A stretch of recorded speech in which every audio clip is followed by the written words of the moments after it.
Por gentileza, abra comigo, por favor, em 1 Coríntios, capítulo de número 3, e nós iremos ler o verso de número 16. 1 Coríntios, capítulo de número 3, verso 16. Abra o teu coração, porque essa palavra é uma resposta do Senhor para a sua vida. Assim que a amada igreja encontrar, e quem nos ouve agora à distância também, ou presencialmente, declare comigo, amém. Diz a palavra do Senhor: não sabeis vós que sois o templo de Deus, e que o Espírito de Deus habita em vós? Entenda que o apóstolo Paulo deixa bem claro que o nosso corpo, ele é morada de Deus. E ele diz que quem mora dentro de nós, tanto é o nosso Deus, como o Espírito Santo. Diga glória a Deus. Você crê que você é morada de Deus? Crê que o Espírito Santo, Jesus, ele mora dentro de você? Então se coloque de pé, em reverência à palavra do Senhor. Se você crê que Deus vai falar contigo nesse exato momento, repita comigo em bom som e alta voz o verso 16. 1 Coríntios, capítulo 3, verso 16, em bom som e alta voz. Não sabeis vós que sois o templo de Deus, e que o Espírito de Deus habita em vós. Digo, o Espírito de Deus habita na minha vida. Oh glória! Eu sei que Ele habita em você, porque eu estou sentindo a presença dEle aqui. Coloque a Bíblia sobre o teu assento.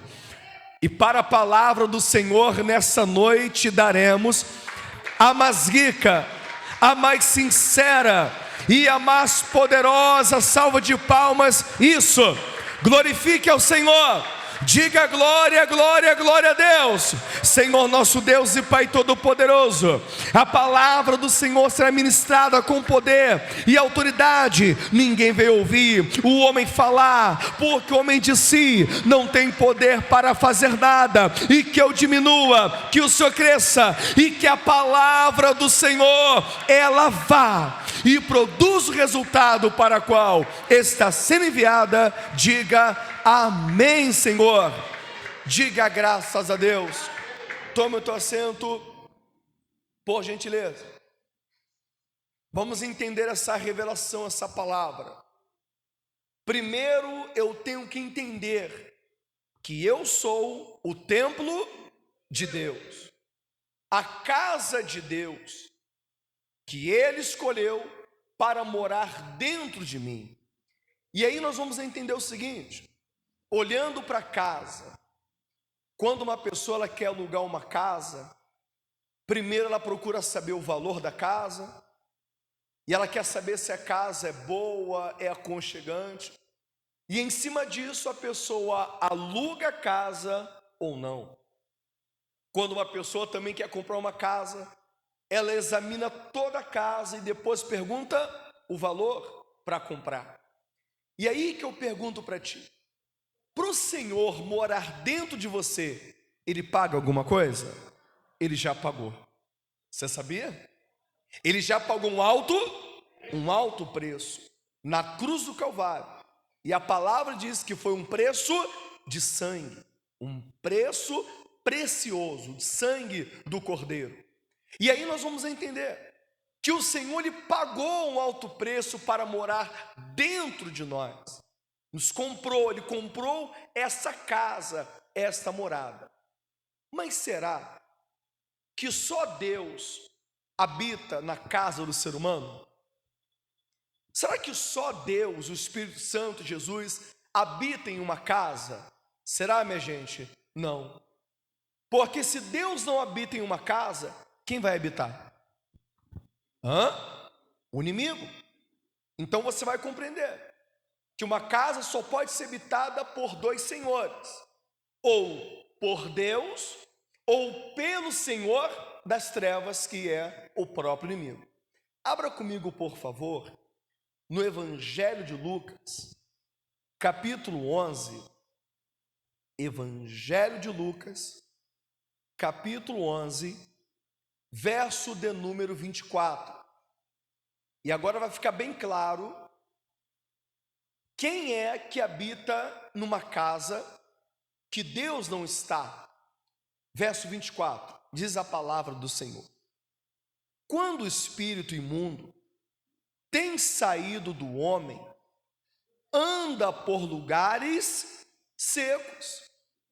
Entenda que Lucas deixa bem claro que quem habita numa casa que Deus não está é o espírito imundo. E entenda que quando o espírito imundo ele sai de um corpo, de uma casa, de uma pessoa, ele sai e começa o quê?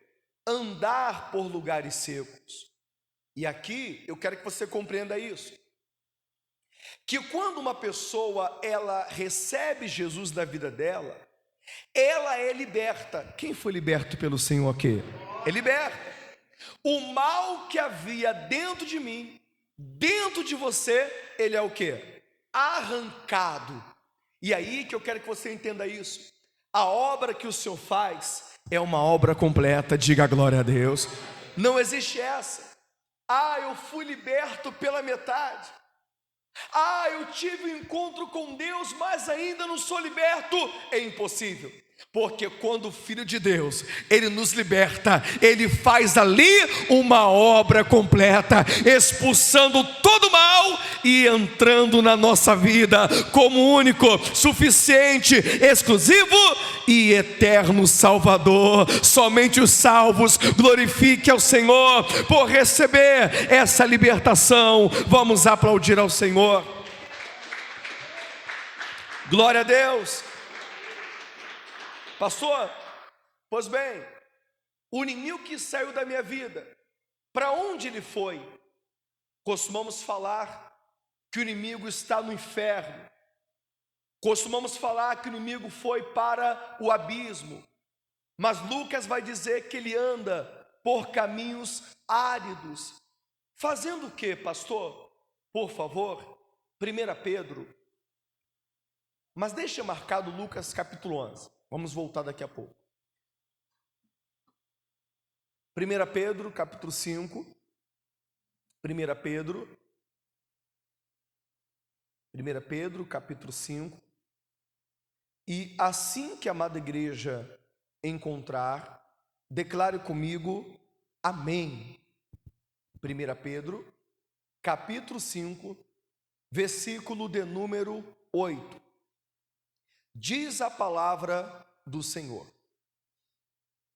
sede sóbrios, vigiai, porque o diabo, vosso adversário, anda em derredor, bramando como leão, buscando a quem possa tragar.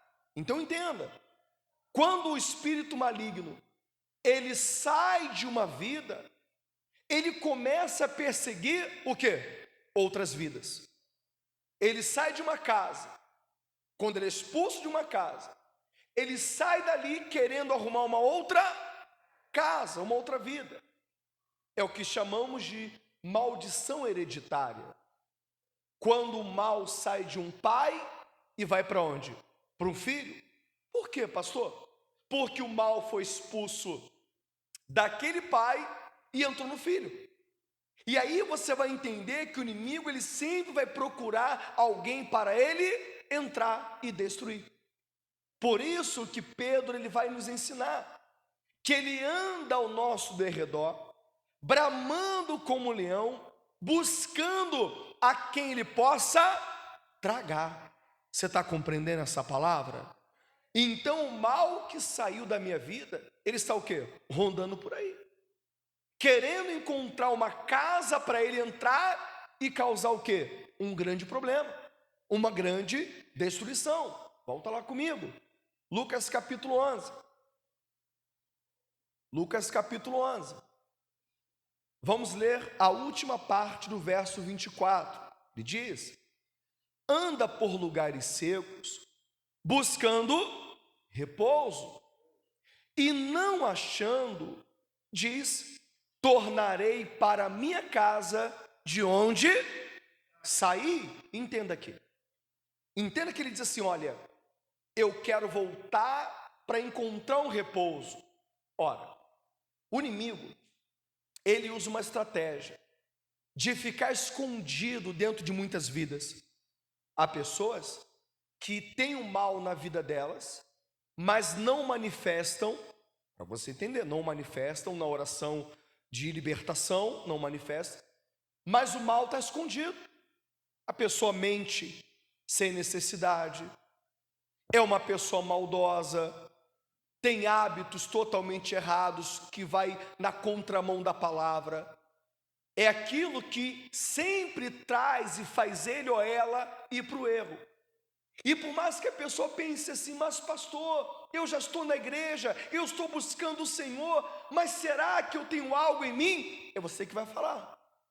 Se você toma atitudes que não era para tomar, elevado a situações que desagradam a Deus, existe o mal dentro da sua vida. E quem vai arrancar esse mal? É você mesmo. Diga a glória a Deus. Porque eu também, pastor Alexandre, tenho que arrancar todo dia o mal de onde? Da minha vida. A libertação é diária. Quem está entendendo aqui? É diária. Todo dia nós temos que limpar a nossa vida, arrancar da nossa vida aquilo que não provém do Senhor. E olha a audácia dele: voltarei para a minha casa. Você sabia que o diabo está doido para voltar para a nossa vida? Você sabia? O diabo que saiu de dentro de mim, ele quer voltar. Ele quer voltar para que eu venha obedecer a ele, que eu venha fazer a vontade dele. Ele está doido para voltar. E aí nós temos que entender isso, que o mal que saiu de você, ele luta todo dia para voltar. Todo instante ele quer voltar. É por isso que você passa por muitas lutas, por isso que você passa por muitas tentações. E tudo que o inimigo quer, sabe o que é? Que você abra a porta para ele. Porque se nós somos uma casa, só entra na sua casa para quem você abre o quê? A porta. Que venhamos tomar muito cuidado. Porque se a gente abrir a porta, quem entra? Todo mal que um dia esteve em nós, ele volta.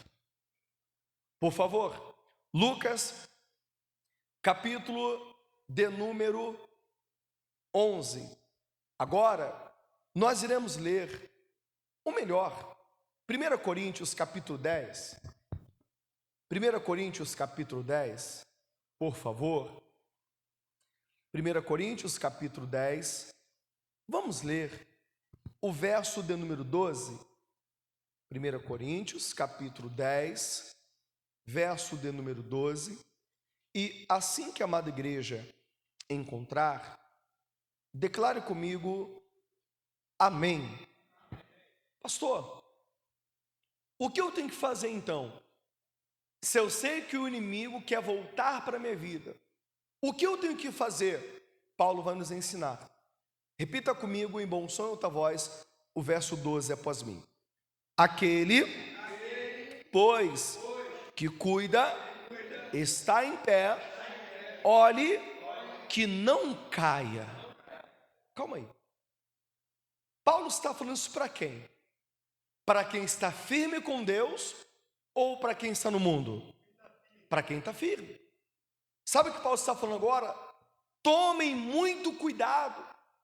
Vocês que estão de pé, vigiem para que não caia. E essa palavra é para mim, sabia? Essa palavra é para você. Às vezes nós pensamos assim: não, mas eu já sou batizado, eu tomo santa ceia, não falta um culto, eu sou obreiro, eu sou pastor. Não, o inimigo nunca vai entrar na minha vida. É você que pensa. Porque na vida de qualquer pessoa ele quer entrar. E para isso nós temos que tomar muito cuidado. E você conhece pessoas que não tomaram cuidado, que não vigiaram, que o inimigo não queria saber se era bispo, se era pastor, se era obreiro, se tinha muito tempo na igreja ou não. Ele colocou onde? No chão. Ele fez aquela pessoa cair. Por quê? Porque essa pessoa não vigiou. Então o que nós temos que colocar em prática na nossa vida, para não cairmos, para o inimigo não entrar na nossa vida? A vigilância. Diga a glória a Deus. Diga: Senhor, eu quero vigiar, porque eu não quero cair na mão do inimigo. Vamos aplaudir bem forte ao nome do Senhor. Sabe por quê, queridos? Porque para uma pessoa cair era uma fração de segundos. Estalou o dedo, a pessoa caiu. Uma pessoa que era uma bênção, obedecia a Deus, lia a palavra, era uma pessoa de Deus, mas quando não vigiou, caiu. E às vezes a pessoa diz: mas como que eu caí tão rápido? Porque a queda é assim. Para se manter de pé é difícil, é uma luta diária. Mas para cair, voltar a ser o velho homem, é da noite para o dia. Volta lá comigo, por favor. Lucas capítulo 11. Agora nós iremos ler o verso 25. Lucas capítulo 11, verso 25. Diz a palavra do Senhor: e chegando, acha varrida e adornada. Entenda que eu posso olhar para o verso 25 e saber que quando o inimigo ele volta para casa, que é o corpo de uma pessoa que estava servindo a Deus, que estava buscando o Senhor, como que o inimigo encontrou aquela casa? Varrida, limpa e adornada. Você sabia que quando uma pessoa se converte a Deus, Deus tira ela do lamaçal do pecado, tira ela das mãos do inimigo e começa uma obra de restauração tão linda? Diga a glória a Deus. Se a pessoa bebia, ele tira a bebida. Se usava droga, ele tira a droga. Se a pessoa tinha uma tendência ruim, ele limpa a pessoa. O casamento da pessoa é um casamento abençoado. O trabalho é abençoado. Essa pessoa se torna uma nova criatura. Tudo funciona na vida dela. Mas a pessoa fala assim: não, mas eu vou parar um pouco. Eu quero dar um tempo da igreja. Eu quero voltar um pouquinho para o mundo novamente. Aí sabe o que acontece? A pessoa começa a cometer pequenos erros, pequenas falhas. E por mais que ela pense assim: não, mas são pequenos erros, não, são pequenas falhas, mas ela se esquece que quem mora dentro dela? Deus e o Espírito Santo. A palavra diz que ele ama o pecador, mas abomina o pecado. Se eu começar a pecar, Deus vai estar comigo? Ele vai se retirar. E quando Deus se retira, quem entra? O inimigo. Aí ele entra na vida daquela pessoa. E a primeira coisa que o inimigo faz é destruir essa vida. A palavra diz que ele veio para matar, roubar e destruir. Ele pega aquela casa que estava limpa, arrumada, e transforma ela. O casamento vira um inferno, problemas no trabalho, a pessoa se transforma totalmente. E é triste falar sobre isso, mas você conhece alguém que era uma bênção na presença do Senhor? Uma pessoa que tinha um brilho do Espírito Santo, que ia para a igreja, evangelizava, era ali um instrumento do Senhor, mas não vigiou, deu uma brecha e hoje se transformou. Você conhece alguém assim? Para você ver que é verdade, para você ver que o inimigo não brinca, e a transformação é completa. Uma pessoa que tinha um brilho do Espírito Santo agora está com uns olhos opacos, está com o semblante caído, porque abriu a brecha e o inimigo entrou. E não para por aí. Por favor, versículo de número 26, diz a palavra do Senhor. E então vai e leva consigo outros 7 espíritos piores do que ele. Você está entendendo? Que ele não volta sozinho. Ele entra na vida de uma pessoa e diz: não, agora que eu cheguei aqui, pode vir. E aí, sabe a estratégia que o inimigo usa? Ele faz assim, ó. Ele mora numa pessoa. Ele faz a pessoa se unir com pessoas erradas. A pessoa nunca bebeu, anda com quem bebe, vira um cachaceiro. A pessoa nunca fumou um cigarro de maconha, nunca usou droga, anda com drogado e começa a usar droga. A pessoa nunca teve uma opção sexual, nunca se relacionou com pessoa do mesmo sexo, ela anda com alguém e começa a fazer essas coisas também. Começa a andar com quem adora a espíritos malignos e começa a perdição. E cada vez mais ela entra num buraco e vai se afundando cada vez mais. Por quê, pastor? Porque o inimigo entrou nela e trouxe mais 7 espíritos piores. E olha o que a palavra diz. E entrando, habitando ali, e o último estado deste homem é pior do que o primeiro. Você está entendendo? Que a palavra mostra o antes e depois. A palavra mostra esse homem com a casa limpa, adorando o Senhor, mas agora ele mostra o mesmo homem com a vida toda desgraçada. E o que é que nós podemos tirar de exemplo para a nossa caminhada com o nosso Senhor? A nossa casa, ela foi preparada para receber e adorar o nosso Senhor. Diga a glória a Deus. Nós não podemos permitir que a nossa casa fique suja. Não podemos permitir que a nossa casa espiritual seja uma morada de demônios. E aí que eu quero que você compreenda isso. Todos nós que estamos aqui, quem me ouve agora à distância, sabe de onde Deus te tirou. Eu sei de onde Deus me tirou.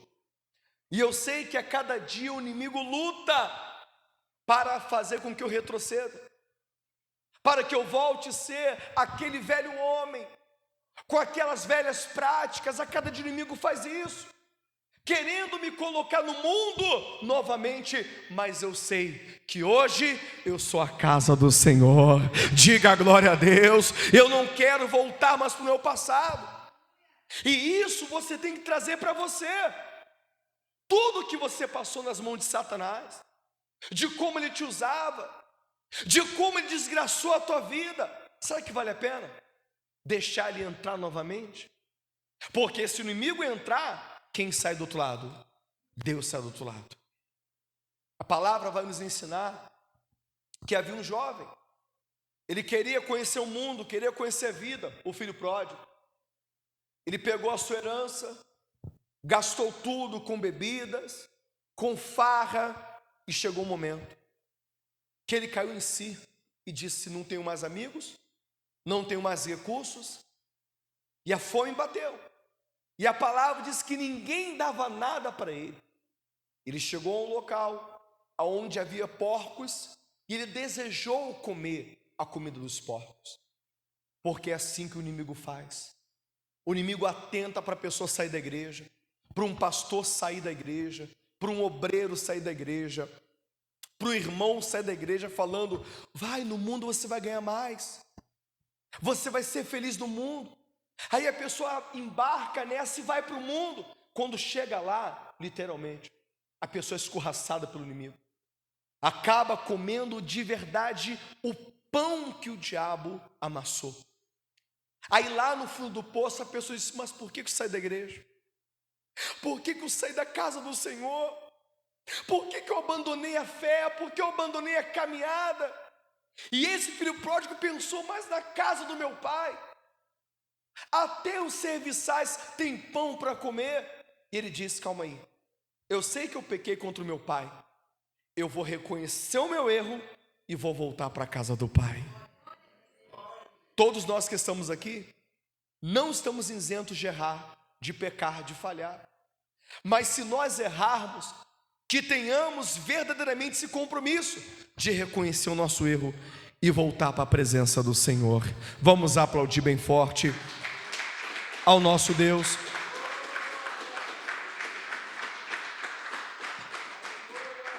E o inimigo ele fala assim: não volta para a igreja não volta para Deus não, porque não quer você. Você pecou muito. Pelo contrário, quando o filho pródigo ele volta, o que o pai faz com ele? Ele toma um banho, o pai dá para ele uma nova veste, e é isso que ele fez conosco. Ele tirou aquela nossa roupa suja, pecaminosa, nos deu um banho através do batismo, nos deu a graça dele, um favor não merecido, e nos deu a veste celestial, uma veste branca, mais alva que a neve. Então essa veste branca que o Senhor nos deu é uma veste que se chama santidade. Nós não podemos ter as vestes sujas, com o pecado, com os erros. Mas passou e agora minha veste está suja, eu pequei, eu falhei. Tem jeito, lavar essa veste com o sangue do Cordeiro de Deus, buscando o Cordeiro de Deus, sendo purificado por Ele. Ele é honrado pelo Pai. O Pai prepara um banquete para ele. E qual banquete que o Senhor prepara para a gente? A Santa Ceia do Senhor Jesus. Está vendo como é que nos resgatou? Nos deu um banho, nos limpou, nos colocou na mesa dele e nos deu direito à herança novamente. E qual é a nossa herança? É a nossa salvação. Glória a Deus. Sabe, o Senhor Jesus, Ele pode transformar tudo e todas as coisas, mas Ele deixou um exemplo. Para aquele que é sujo, suje-se mais ainda. Mas para aquele que é limpo, limpe-se ainda mais. Nós temos dois caminhos: ou voltar para o velho homem, a velha mulher, as velhas práticas, se sujar, ou andar em santidade com o Senhor. Entenda que é uma luta muito grande, mas vale a pena morar com o Senhor dentro de nós, ter o Senhor na nossa vida, saber que você levantou pela manhã e saber que do teu lado o Senhor está te dando bom dia, meu filho. Você saber que você tem um dia cheio de luta, de batalha, mas saber que você pode todas as coisas naquele que te fortalece, sabendo que Deus está dentro de você, sabendo que você vai deitar, e quando você deita na sua cama ali, mesmo depois de muitas lutas, você recebe aquele abraço aconchegante do divino Espírito Santo de Deus.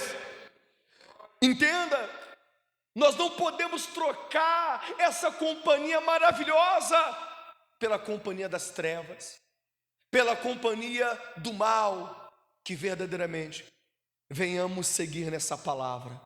Somos a morada do nosso Senhor. Vamos aplaudir ao nosso Deus. Se coloque de pé, por gentileza. Eu quero orar por você. Eu quero fazer uma oração pela sua vida. E quero que verdadeiramente você abra a porta dessa casa para o Senhor entrar. Coloque as duas mãos sobre a região do seu belo coração. Ore comigo assim: Senhor meu Deus e Senhor meu Pai, eu ouvi a Tua palavra e aprendi que eu sou a Tua casa. Diga: Pai bendito, eu peço perdão pelos meus erros, pelas minhas falhas.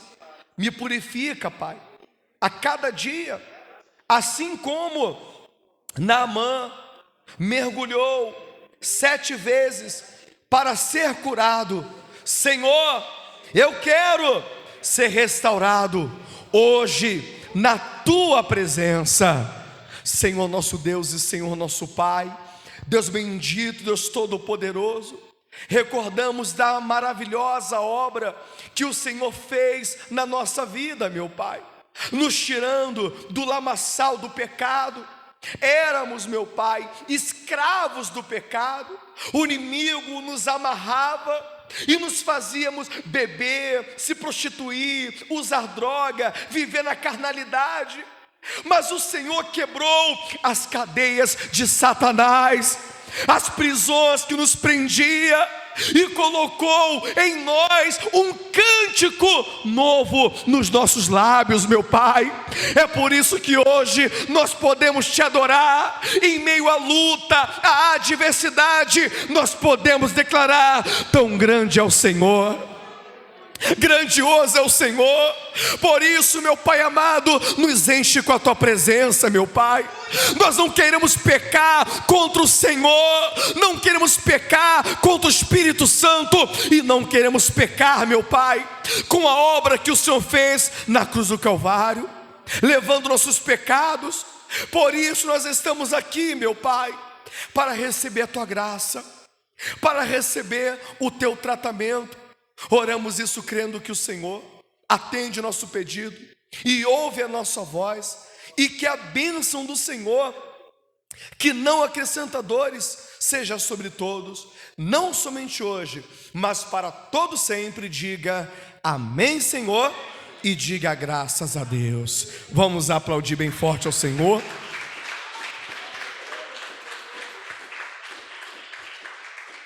Deus abençoe a tua vida.